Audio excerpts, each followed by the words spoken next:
Bu ağ olan xurma tozu isə erkək xurma ağacının mayalanma hüceyrəsidir. İnsanla müqayisə etsək, bu da erkək xurma ağacının bir növ sperması sayıla bilər.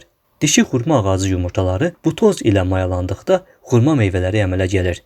Yediyimiz bütün xurmalar dişi xurmanın məhsuludur. Erkək xurma isə dişinin mayalanması üçün bu tozu ifraz edir. A, B və D qrup vitaminləri dəmir, xlor, maqnezium, fosfor kimi minerallarla və turşularla zəngindir.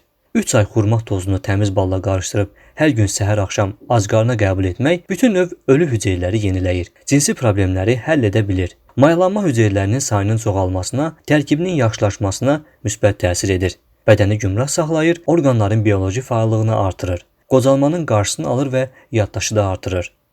Xurma tozu hər iki cinsdə sonsuzluğa qarşı çox təsirlidir. Onu da deyim ki, ətrafa yaydığı iyi və barmaq arasında bir-birinə sürtdükdə çıxan qoxu elə kişi sperması iyi verir. Bu toz hər iki cinsdə istək artırıcı mərcunlarda istifadə olunur.